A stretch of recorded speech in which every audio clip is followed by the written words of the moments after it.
Hello and welcome to 10 Days of Gratitude. I'm your host, Mia Saenz. And in this segment, I'm really excited to bring someone that I love to interview because she's really amazing. Sitting next to me is Lynn Andrews. Welcome, Lynn.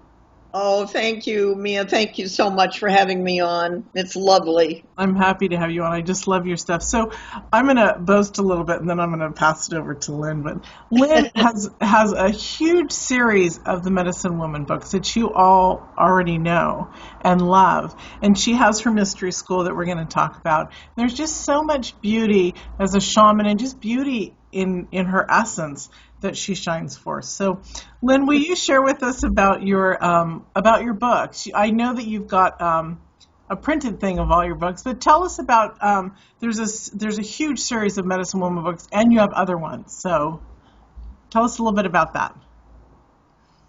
Okay. It's so interesting.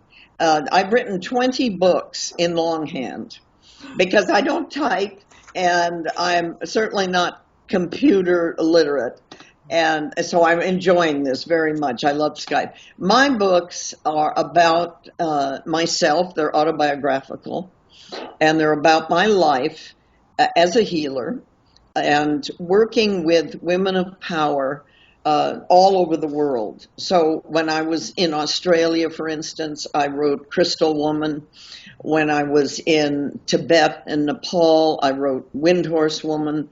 And I was working with different women of power, healers from around the world.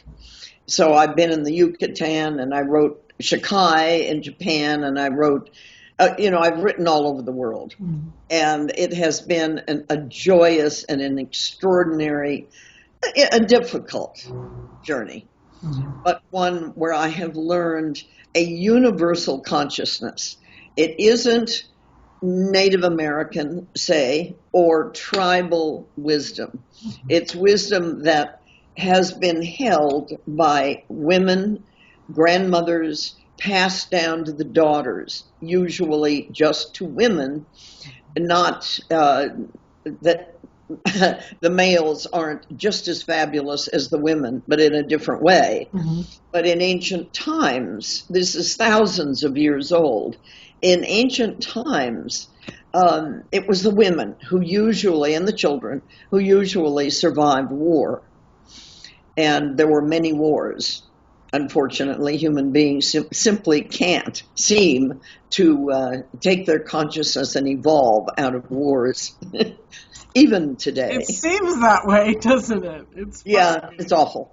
But anyway, so that's what I've done. And each time I would go, let's just take Soila in the Yucatan. Mm-hmm. What she taught me, she realized that I was feeling at that time kind of not a sense of worthiness. I felt a bit unworthy. And so I was staying down there with her and her husband, and we were in this wonderful little hut that I adored. And one day, let me preface that by saying that everything that I write about is experiential. The teachings, if I were working with you, say, and I do a lot of private, people come to me or we work on the telephone with private sessions, I would always do somehow an experience with you. So Soila woke me one morning very early, kind of dumped me out of my hammock, and off we went down a trail. And she had something in mind because she was kind of walking fast, and I was walking behind her on a trail. It had rained the night before. Mm-hmm. And I had huaraches on, and I was trying to keep up with her, and I was slipping and sliding. And I said, Soila, will you please slow down? And she took a left turn in the trail where I had never been before. And all of a sudden, we were at a cliff. And we stopped. And it was several thousand feet down into, it was a big chasm, like a canyon sort of. And I had never seen it. I had never heard about it. And there was a little tiny trail down along the side of this canyon. And I looked at this, I swear to God, it was a foot wide. And I said, oh no. I said, because she started down that trail. And I said, I can't go there. I'm afraid of heights. I can't go there. I will slip and fall to my death.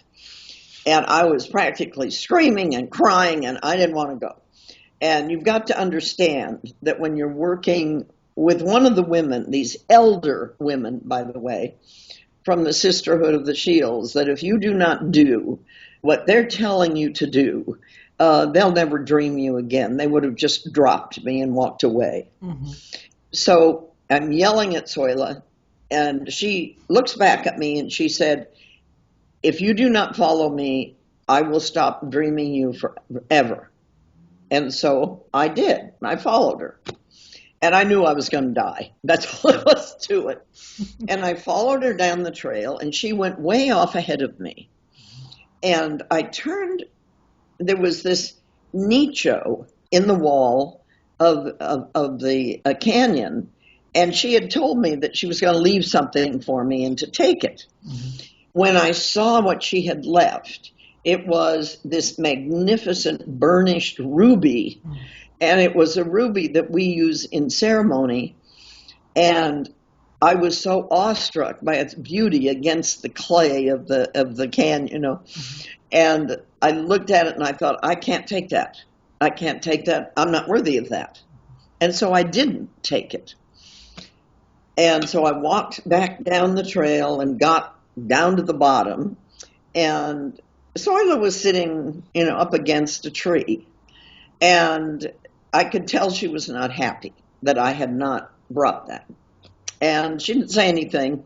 She said, come on over here. So I walked, and all of a sudden, my feet started to sink. And I was starting to get caught in quicksand. Mm. And I was terrified. I said, oh my God, Soila, I can't, what's happening to me? Mm-hmm. And she said, she wouldn't help me. And she started talking to me about self-worth and how if you don't feel self-worth, it's like being stuck in quicksand. Mm-hmm. And pretty soon I'm up to my knees and then up to my hips. And I'm terrified, really. It scared me. You can't imagine. Mm-hmm. And that's how she taught me about self-worth. She said, if you cannot find a way to learn to bring self-worth into your being, and all of us can do that. It doesn't make any difference if you've been abused horribly, right, or anything else. You, in my school in particularly, you will learn self-worth. Mm-hmm. And it's one of the things I teach, because without self-worth, you're not going to do much else. Exactly. You know? Exactly. And finally, I got it. She was waiting for me to, you know, the light bulb go on. And I finally realized what I had done to myself and why I was stuck in that quicksand and why I hadn't taken the ruby, thinking I wasn't worthy. Mm-hmm. I couldn't believe it. It just came on and I realized it, and she pulled me out of the quicksand. Thank you very much. I loved it. I have to say, I love this story, and it's my favorite. So, anyway, Soila is a magnificent teacher, and she taught me a lot about healing ceremonies. And there's one or two events that I give a year in specific where I do a healing ceremony like they taught me. Mm. And very different from what most people think a healing ceremony is. Mm-hmm. You know, you go into this lodge and there are people everywhere and there's copal smoke and they have wine and you spray she, whoever is the medicine person or the woman, man of high degree, they'll spray the altar with alcohol for the spirits of the journey that we're about to go on. Anyway, enough about that. It's fun. It really is fun because it's very rich and deep, and there's a lot in there. It's beautiful because the average person doesn't take these experiences and even say, hey, take me on the journey. So they have to live experientially and vicariously through your words. So thank Well, you. you know, that's why I wrote my books the way that I do. They're my personal story, and and in a sense, who cares about your diary? But I wrote them exactly as I experienced them, so that you could go along with me. And people say that to me over and over again. Gosh, I feel like I went through that, and I wrote it so that I write all my books like that, so that we become teachers for each other. It's fabulous. It's awesome. Tell us about the mystery school. I want everybody to hear about it. Well, the mystery school is a fascinating process. I was on book tour, I think, with Crystal Woman, and which is the book about Australia and living in the Outback with Jenny V. And I noticed that everywhere I went, anywhere in the world, that people needed help so desperately because of abuse. And it was different levels of abuse. It didn't have to be being beaten or sexual abuse. It could be emotional abuse, things like that. And I found I was constantly working with people that, and it was so, you have to get past that before you can then take your power as a healer, as a shaman, as a person of light in the world. And so I went to the sisterhood and I said, I can't do this just as one person. I'm going to have to do something. And they suggested that I write a school. So I did. I wrote a 4-year curriculum. And that was massive. And it took me several years. And I kind of did it a year at a time. And the first year, I thought, well, that's all they'll need, just 1 year. And of course, the whole first year, I'm teaching about energy and how you hold energy and how the mother energy, there's 2 mother energies, by the way. There's the rainbow mother and the great nurturing mother. They're very different. And just that one thing, if you don't understand that in your life, you're going to be under terrible stress if, say, you're a rainbow mother and you are, say, working in a little cubicle all day long on a computer. You're going to have a very, very hard time with that because you can't be free. You can't, communicate and create things. So just learning that one thing would change your life, really, and your relationship with different people in your family. So I wrote the one book about energy, and I have wonderful descriptions of this online. And the second year, I suddenly realized, well, you can't know just about energy. You have to learn how to use that energy and what creates something sacred. What creates, okay, you take a drum. Why is that a sacred drum? Well, it's sacred if you've done ceremony with it and put your heart and soul into it.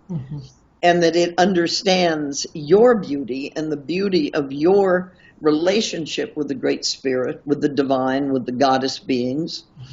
And once you've done ceremony and infused that with your energy, which you learned in the first year, then all of a sudden you have a sacred tool, one of your many, many tools that you use in your life as a healer, as a teacher, as a shaman.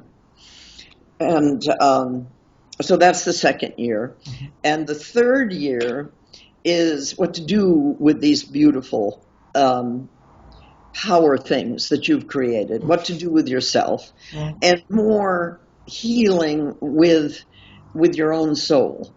Different things. We do a heartline spiral. We do all kinds of things. And then we have a training in person with me at the end of the year. And there's 2 trainings. One you absolutely have to go to. But the rest of it, you can go to the other one. You can select to go to that. If you're an international student, you don't have to come to both of them. It's incredible. You bring all these people together that have never met, and some could be, from the Middle East, others from Lithuania, somebody from Mexico or the South, way down in South America. And all of us, we get together and we meet other kindred spirits, people who understand something about each other. And a great bond is created. And then in the fourth year of the school, you begin to learn how to manifest your dream, because all the first years of the school are about finding your dream. What was your dream? If you were abused in life, you've always been living somebody else's dream, no doubt, because you didn't want to get hurt. So you live this life being careful. And so as a child, if you lived like that, you never had a childhood. So when you become an adult, you don't probably respect the adults in the world. So you sabotage your success. So you don't have to stand with those adults that you don't think much of. That makes sense? It does, absolutely. And you've got the mystery school is going to open its registration again, right? Yes, we enroll once a year. And you can enroll anytime during the year, and there's a lot of things you can do, but the actual school, enrolls in January and February and March. Wonderful. Lovely. But February is when it actually starts, right? Yeah, So enrollment. Okay, good. And then what you do is you download the notebooks. I wrote big, thick notebooks are like this of curriculum, and now we can download that as we go along. Isn't that great? Isn't the computer great? The internet system incredible in that regard. Right, exactly. And MP3s, and then I work with you on calls, which we can do on Skype or not. Wonderful. And then there's mentors also that are graduate students of mine. And they're incredibly skilled, and they also mentor the students as the year goes on. That's awesome. How fun is that? Wow. Yeah, isn't it? Yeah. All right, let's move into gratitude. Yes. Isn't that so lovely? Yes. Just love gratitude. Are there certain tools and tips that you use in your life on a daily basis, regularly, that you'd like to share? Because it's fun. Everybody's ideas of gratitude and how they bring it in is uniquely different. And so I love to hear everybody's tips and tools and choices of bringing in gratitude. Well, gratitude comes from your heart and obviously from your soul. You have a brain, a mind, an extraordinary instrument. One that we have a hard time living without, that's for sure. And if you're abused, you have conditioned your mind a certain way that creates unhappiness in your life. It doesn't have gratitude. It doesn't know how to love. It only knows how to give you pain. So in gratitude, you have to move out of that mind, out of the mind altogether, and move into your heart. Because your heart can only create good things, peace and love. And and gratitude, absolute gratitude for the gift of life, for the experiences that you're able to have as a teacher, as whatever you do in life. This life is an extraordinary gift. And I mean, look at what we are as a magical instrument. This whole body is so magical. And I have such gratitude for it. To Spirit, to the Great Spirit, to the goddess beings. Yeah. And the gratitude, I think, brought me to something that I had never known before, and I hadn't heard it scientifically until just lately. But the heart has a mind. It thinks. There's a mind within the heart, and it literally emits a larger electromagnetic field than the brain. Mm-hmm. Or so scientifically, I've been told this. And shamans have known that throughout history. Mm-hmm. Shamans work with the heart. It's the heart that heals you. Mm-hmm. You heal yourself through the use of your gratitude and your love. And, you know, people can really die of a broken heart. Mm-hmm. You know, if they understand that whatever you're feeling in your heart does go to the brain. Mm-hmm. It transmits to the brain, and you read those transmissions. But you've got to realize that gratitude is probably one of the greatest bridges that we can create, you know, mm-hmm. between the pain that a conditioned ego mind creates in your life. It's a bridge between that and the purity of your heart and your spirit. You know, I really believe that what, you know, like you're talking about the heart and living a heart-based life, that's all about gratitude. That's all about, they're so intertwinedly connected, because when we do these meditations or processes where we center in on our heart and we're, you know, listening and feeling it move and then spreading it out through our body, that is one of the most magical experiences, just like when we absolutely get into the full space of gratitude. So there is a direct connection between, you know, the electrons that are going off in our heart and the way that I guess our brain reacts to gratitude as well. Yeah. It's very much they react. And you know, it's funny because a lot of people are saying, yeah, really? The heart has a brain? So does our stomach, you know, our gut. So it's really amazing, the three. Well, you've got to remember, if I may interrupt, may I do that? Well, of course. We're chatting here, woman. You realize that your original brain, your first brain, is around your navel. Mm. And that was formed first. And the body-mind is the place where all knowledge is accessed. If you wanted to access the Akashic record, say, the ancient wisdom and library of wisdom, you go through the body mind. It's the body mind that does,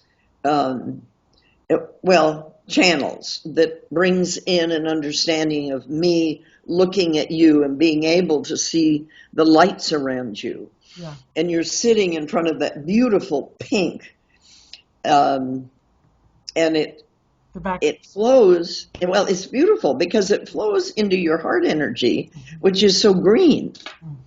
You know, heart energy is green from the heart chakra. Mm-hmm. And it's beautiful with the pink. It's like a Monet painting. Oh, thank you. Yes. And the wisdom that is held. Yes. And the gratitude.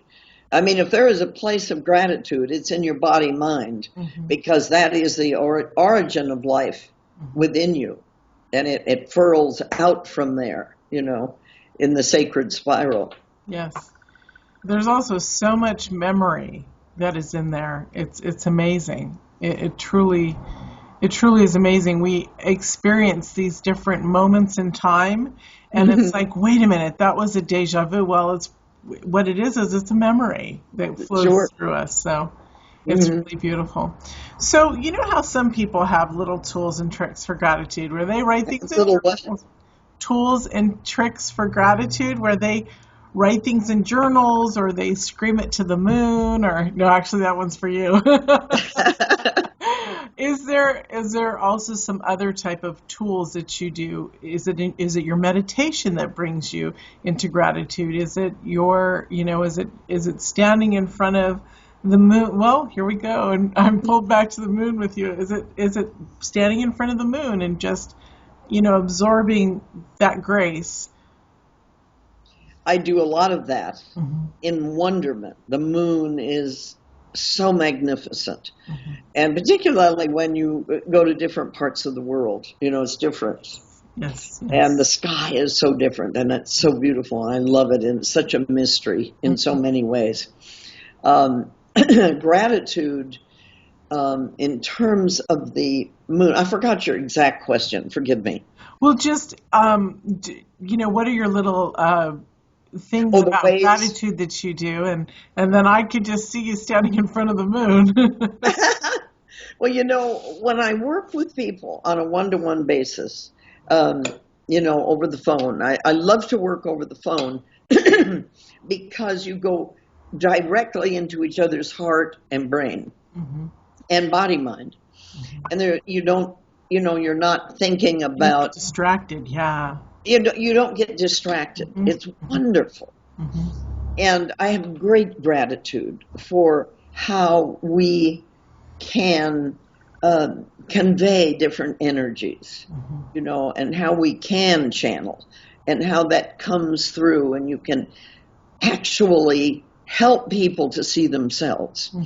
I don't heal you, but I can create an environment within which you heal. You heal yourself because of your own wisdom. You all of a sudden see the light. Going back to that story of Soila, she could have sat and talked to me over breakfast and said, you need to work on your self-worth, Lynn, and you need to blah, blah, blah. And I would have heard it. So what?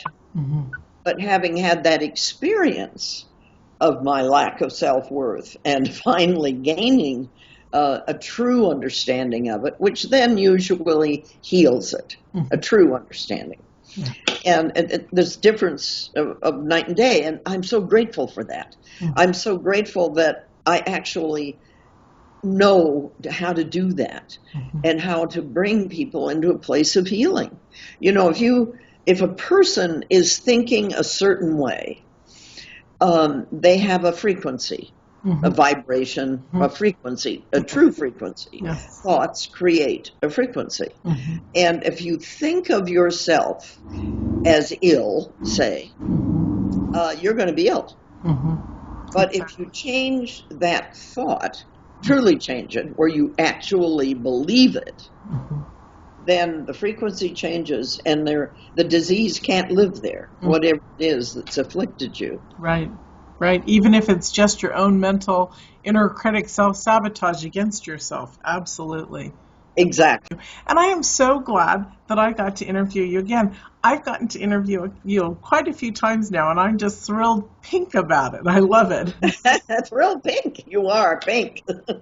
I love our times. It's so wonderful to talk with you, and it's so powerful for you to have this program, this event of us talking, because it gives us a voice to many people, and that I would not normally maybe hear about. Yeah. And it's lovely. And thank you. Talk about gratitude. Thank you. Thank you, sweetheart, for this opportunity. Thank you. It's lovely. Thank you. Blessings for the holidays, sweetheart. Yes, thank you. Thank you, everyone. We'll see you in another episode. Bye. Goodbye. Namaste. Namaste.